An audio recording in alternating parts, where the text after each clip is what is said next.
السلام علیکم ورحمۃ اللہ وبرکاتہ۔ لاہور گیریزن اسکول کی طرف سے اسلامیات 10th کلاس سورۃ الاحزاب کی آیت نمبر 53 سے 58۔ اعوذ باللہ من الشیطان الرجیم، بسم اللہ الرحمن الرحیم۔ يا أيها الذين آمنوا لا تدخلوا بيوت النبي إلا أن يؤذن لكم إلى طعام غير ناظرين إناه ولكن إذا دعيتم فادخلوا فإذا طعمتم فانتشروا ولا مستأنسين لحديث إن ذلكم كان يؤذي النبي فيستحيي منكم والله لا يستحيي من الحق وإذا سألتموهن متاعا فاسألوهن من وراء حجاب ذلكم أطهر لقلوبكم وقلوبهن وما كان لكم أن تؤذوا رسول الله ولا أن تنكحوا أزواجه من بعده أبدا إن ذلكم كان عند الله عظيما إن تبدوا شيئا أو تخفوه فإن الله كان بكل شيء عليما لا جناح عليهن في آبائهن ولا أبنائهن ولا أبناء إخوانهن ولا أبناء أخواتهن ولا نسائهن ولا ما ملكت أيمانهن واتقين الله إن الله كان على كل شيء شهيدا إن الله وملائكته يصلون على النبي يا أيها الذين آمنوا صلوا عليه وسلموا تسليما إن الذين يؤذون الله ورسوله لعنهم الله في الدنيا والآخرة وأعد لهم عذابا مهينا والذين يؤذون الله ورسوله والذين يؤذون المؤمنين والمؤمنات بغير ما اكتسبوا فقد احتملوا بهتانا وإثما مبينا صدق اللہ العظیم۔ سورۃ الاحزاب کی ان آیات مبارکہ میں اللہ رب العزت کچھ احکام اور آداب بتلا رہے ہیں۔ ایمان والوں کو سب سے پہلا ادب نبی پاک صلی اللہ علیہ وسلم کے ہاں ایک دعوت تھی، اس کے بارے میں کچھ آداب سکھلائے جا رہے ہیں۔ نبی پاک صلی اللہ علیہ وسلم کے پیچھے سبق میں آپ نے پڑھ لیا کہ اللہ پاک نے حضرت زید رضی اللہ تعالی عنہ کی جو متعلقہ بیوی تھی، جن کو انہوں نے طلاق دے دی تھی، حضرت زینب رضی اللہ تعالی عنہ، ان کے ساتھ نبی پاک صلی اللہ علیہ وسلم کی شادی فرما دی۔ آپ صلی اللہ علیہ وسلم نے اس موقع پر ایک بہت بڑے ولیمے کا اہتمام فرمایا۔ پورے مدینہ منورہ کو اس ولیمے کے اندر دعوت دی گئی۔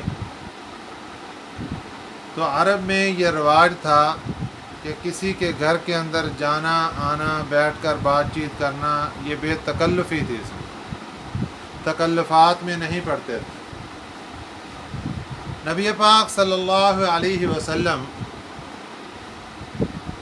جب آپ کا ولیمہ ہوا تو صحابہ اکرام رضوان اللہ علیہم اجمعین اسی پچھلی روٹین کو سامنے رکھتے ہوئے نبی پاک صلی اللہ علیہ وسلم کے گھر پہنچ گئے اور وہاں پر بیٹھ کے گپ شپ ہونے لگی۔ کھانا پکنے میں کچھ دیر تھی اس کا انتظار ہونے لگا، جیسے آج کے زمانے میں ہے۔ اللہ پاک نے ڈائریکٹ مسلمانوں کو خطاب فرمایا اور منع فرما دیا اس بات سے کہ آئندہ کے بعد ایسی غلطی نہیں کرنی۔ کیا حکم ارشاد فرمایا؟ یا ایھا الذین آمنو، اے ایمان والو، لا تدخلوا بیوت النبی، نہ تم داخل ہو نبی پاک صلی اللہ علیہ وسلم کے گھر میں، الا ان یؤذن لکم، مگر یہ کہ اجازت ہو تمہارے لیے۔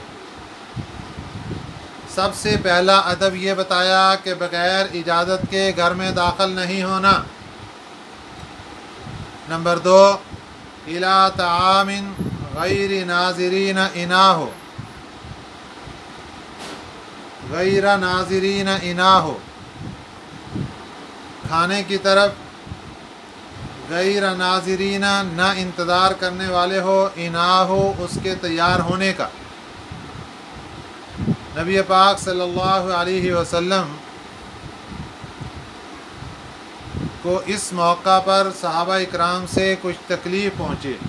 جب انتظار کرنے کے لیے بیٹھے تو گھر چونکہ چھوٹا سا تھا، آپ صلی اللہ علیہ وسلم کے گھریلو معاملات میں کچھ آپ کو تکلیف پہنچی، خواتین کے اٹھنے بیٹھنے میں، ادھر ادھر ہونے میں، لیکن ابھی پردے کا حکم نازل نہیں ہوا تھا۔ لیکن آپ صلی اللہ علیہ وسلم کو جو تکلیف پہنچی، اللہ پاک نے صحابہ اکرام کو منع فرما دیا، غیر ناظرین، کہ آج کے بعد انتظار نہیں کرنی، نہ ہو اس کھانے کے تیار ہونے کی۔ ولیکن اذا دعیتم، لیکن جب تمہیں بلایا جائے، فادخلوا، داخل ہو جاؤ، فاذا طعمتم، بس جب کھانا کھا لو، فانتشروا، پھر منتشر ہو جاؤ تم، یعنی وہاں سے چلے جاؤ۔ ولا مستأنسین لحدیث، اور نہ جی لگاؤ لحدیث، باتوں میں، کیونکہ صحابہ اکرام آپس میں بات چیت کرنی شروع ہو گئے۔ ان ذالکم کان یؤذی النبی، یہ بات نبی پاک صلی اللہ علیہ وسلم کے لیے تکلیف دہ تھی۔ فیستحیی منکم، وہ شرم محسوس کرتے ہیں تم سے۔ واللہ لا یستحیی من الحق، لیکن اللہ پاک حق بات بیان کرنے سے شرم نہیں کرتے۔ یہاں تک ایمان والوں کو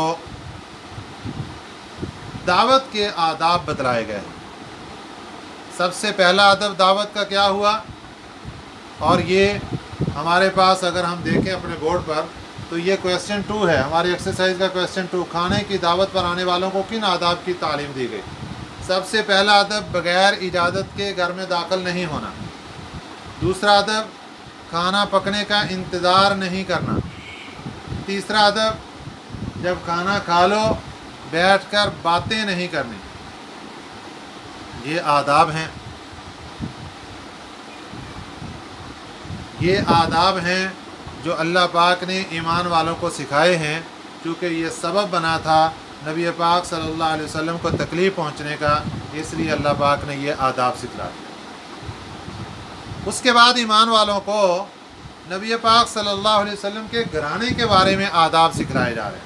سب سے پہلا ادب، وَإِذَا سَأَلْتُمُوهُنَّ، جب تم ان سے مانگو، متاعًا، کوئی سامان، فَاسْأَلُوهُنَّ مِنْ وَرَاءِ حِجَاب، تو مانگو ان سے پردے کے پیچھے سے۔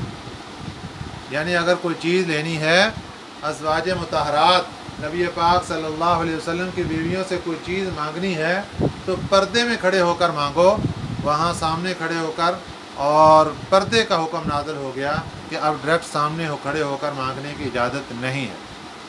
یہ پہلا ادب گھرانے کے حوالے سے۔ ذالکم اطہر لقلوبکم، یہ پاکیزگی ہے تمہارے دلوں کے لیے، وقلوبہن، اور ان کے دلوں کے لیے۔ وہ تو ازواج مطہرات ہیں، اور آگے صحابہ کرام کی جماعت تھی، وہ تو پاک دل ہیں۔ یہ اللہ پاک ہمیں سکھا رہے ہیں، ہماری خواتین کو سکھا رہے ہیں، ہمارے مردوں کو سکھا رہے ہیں کہ جب بھی کسی کے گھر جانا ہے، کوئی چیز مانگنی ہے، غیر محرم ہو تو پردے میں کھڑے ہو کر مانگنی ہے، سامنے نہیں جانا۔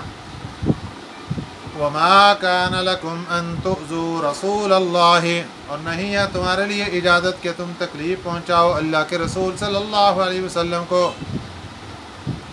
تکلیف پہنچانے کی بھی اجازت نہیں ہے۔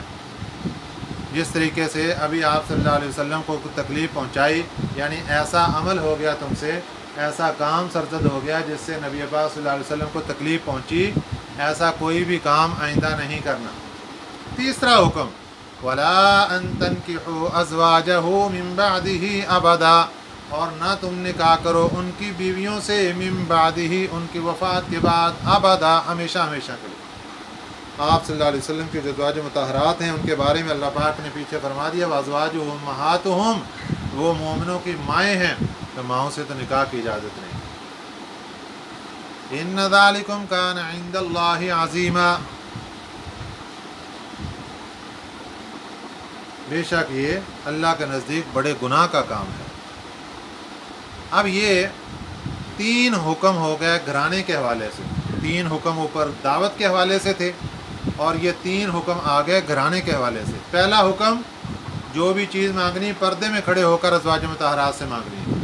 دوسرا حکم، کوئی ایسا عمل نہیں کرنا جس سے نبی پاک صلی اللہ علیہ وسلم کو تکلیف پہنچے۔ تیسرا حکم، آپ صلی اللہ علیہ وسلم کے ازواج مطہرات سے ہمیشہ ہمیشہ کے لیے نکاح حرام ہے، نکاح کرنے کی اجازت نہیں ہے۔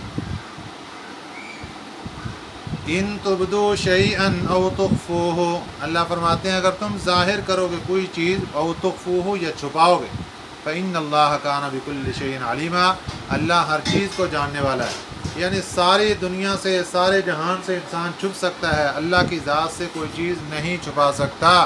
اللہ کی ذات تو سخت رات کے اندھیرے میں، کالے پہاڑ پر کالی چلتی ہوئی چونٹی کو، بلیک کلر کا پہاڑ ہو اور بلیک کلر کی چونٹی ہو اور کالے پہاڑ پر چل رہی ہو، سخت اندھیری رات ہو، اور پھر وہ جو چونٹی چل رہی ہے، اس چونٹی کے جو چلنے سے پاؤں سے لکیر بن رہی ہے، اللہ اس کو بھی دیکھ رہے ہیں۔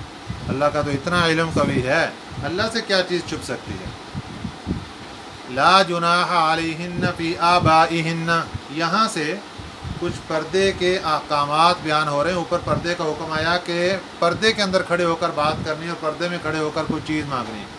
اب خواتین کے لیے یہ حکم دیا جا رہا ہے کہ کن کن سے پردہ کرنے کی اجازت نہیں ہے، پردہ نہیں کریں گے۔ سب سے پہلے نمبر پر لا جناح، نہیں ہے گناہ، علیہن، ان خواتین پر، فی آبائہن، ان کے آبا کے بارے میں، باپ ہے، دادا ہے، لکڑ دادا، پردادا، اسی طرح نانا، پڑنانا، یہ سارے آبا کے اندر آ گئے۔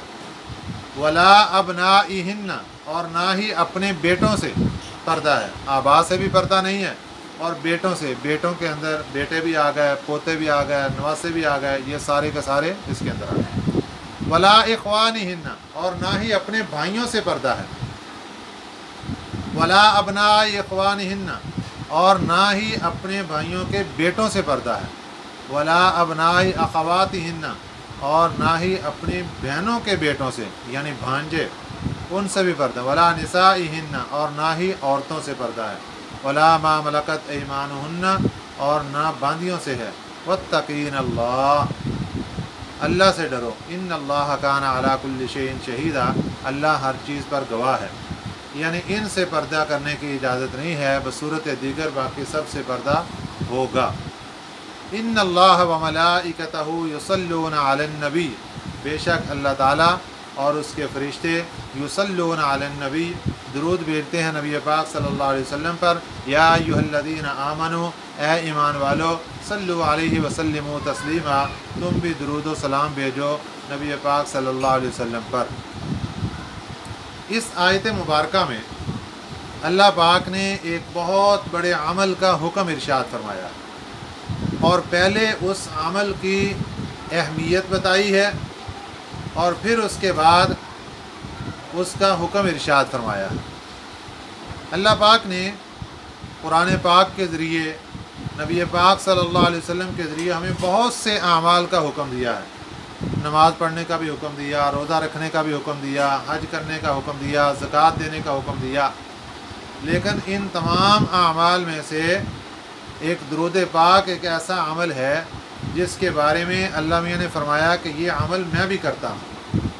باقی اعمال تو صرف کرنے کا حکم دیا، اور درود پاک کے بارے میں فرمایا کہ یہ عمل میں بھی کرتا ہوں، ان اللہ بھی کرتے ہیں، وملائکتہ اور اس کے فرشتے بھی، یصلون علی النبی نبی پاک صلی اللہ علیہ وسلم پر درود بھیجتے ہیں۔ یہ اہمیت بتائی گئی ہے کہ یہ اتنا اہم کام ہے، یہ اتنا اہم عمل ہے، یہ اتنا فضیلت والا عمل ہے، اتنا بلند درجے والا عمل ہے، اور اتنے فوائد والا عمل ہے کہ اللہ کی ذات خود بھی یہ عمل کرتے ہیں۔ تو ہمارے لیے مسلمانوں کے لیے کیا حکم دیا؟ یا ایھا الذین آمنو، اے ایمان والو، صلو علیہ وسلموا تسلیما، تم بھی درود و سلام بھیجو نبی پاک صلی اللہ علیہ وسلم پر۔ یہ ہمارا جو تیسرا کویشچن ہے، نبی پاک صلی اللہ علیہ وسلم پر درود و سلام کی کیا اہمیت ہے اور اس کے متعلق کیا حکم دیا گیا ہے۔ اہمیت کے متعلق یاد رکھنا کہ وہ تمام چیزیں جو کہ نبی پاک صلی اللہ علیہ وسلم نے ہمیں سکھائی ہیں درود و سلام کے متعلق فضائل کے حوالے سے، وہ سب کی سب اس کی اہمیت میں لکھی جا سکتی ہیں۔ مثال کے طور پر حضرت انس رضی اللہ تعالیٰ عنہ سے روایت ہے، نبی پاک صلی اللہ علیہ وسلم نے ارشاد فرمایا، جو مجھ پر ایک بار درود بھیجے گا اللہ تعالیٰ اس پر 10 رحمتیں نازل فرمائے گا، 10 گناہ معاف فرمائے گا، 10 درجے اس کے بلند فرمائے گا۔ اسی طرح حضرت علی رضی اللہ تعالیٰ عنہ سے روایت ہے، وہ فرماتے ہیں کہ نبی پاک صلی اللہ علیہ وسلم نے ارشاد فرمایا، جو شخص مجھ پر ایک بار درود پڑھتا ہے اس کے لیے ایک قرات ثواب لکھ دیا جاتا ہے، اور قرات یہ احد پہاڑ کے برابر ہوتا ہے، یعنی ایک قرات اس نے خرچ کیا اللہ کے راستے میں، گویا کہ احد پہاڑ کے برابر اس نے صدقہ کر دیا۔ درود پاک پڑھنے سے اتنا بڑا ثواب حاصل ہو گیا، اور درود پاک پڑھنے سے رزق میں برکت ہو جاتی ہے، درود پاک پڑھنے سے اعمال کے اندر برکت ہوتی ہے، دلوں کو سکون نصیب ہوتا ہے، درود پاک پڑھنے سے نبی پاک صلی اللہ علیہ وسلم کی خواب میں زیارت ہوتی ہے، درود پاک پڑھنے سے یہ آخری وقت میں کلمہ طیبہ نصیب ہوتا ہے، ایمان والی موت نصیب ہو جاتی ہے، خاتمہ بالخیر ہو جاتا ہے۔ یہ سب کی سب چیزیں درود و سلام کی اہمیت ہیں، اور اس کے متعلق حکم کیا دیا گیا ہے کہ اے ایمان والو، تم بھی نبی پاک صلی اللہ علیہ وسلم پر درود و سلام بھیجو۔ یہ سارا اللہ پاک نے حکم دیا ہے۔ اس کے بعد کیا ارشاد فرمایا؟ ان الذین یؤذون اللہ ورسولہ، بے شک وہ لوگ جو تکلیف پہنچاتے ہیں اللہ کو اور اس کے رسول صلی اللہ علیہ وسلم کو، لعنہم اللہ فی الدنیا والآخرہ، ان کے اوپر اللہ کی لعنت ہے دنیا میں اور آخرت میں۔ اللہ تعالیٰ کو تکلیف پہنچانا کسی کے بس میں نہیں، لیکن اللہ کو تکلیف پہنچانے سے مراد یہاں پر یہ ہے کہ اللہ کے رسول صلی اللہ علیہ وسلم کو تکلیف پہنچانا، گویا کہ وہ اللہ کو ذات کو تکلیف پہنچا رہا ہے۔ تو نبی پاک صلی اللہ علیہ وسلم کو تکلیف پہنچانا، اللہ کو تکلیف پہنچانا، اللہ تعالیٰ فرماتے ہیں لعنہم اللہ فی الدنیا والآخرہ، ان پر اللہ کی لعنت ہے دنیا میں اور آخرت میں۔ وأعد لهم عذابا مہینا، اور ان کے لیے تیار ہے ذلت والا عذاب۔ اسی طرح والذین یؤذون المؤمنین والمؤمنات، وہ لوگ جو تکلیف پہنچاتے ہیں مومن مردوں کو اور مومن عورتوں کو، بغیر مقتصب، بغیر کسی گناہ کے، ان کا قصور بھی کوئی نہیں، صرف قصور یہ ہے کہ وہ ایمان لائے ہیں، قصور یہ ہے کہ انہوں نے کلمہ پڑھا ہے، قصور یہ ہے کہ اسلام میں داخل ہوئے ہیں، قصور یہ ہے کہ نبی پاک صلی اللہ علیہ وسلم کا نام لیتے ہیں، ان سے محبت کرتے ہیں، بس اس قصور کی بنا پر ان کو تکلیف پہنچاتے ہیں۔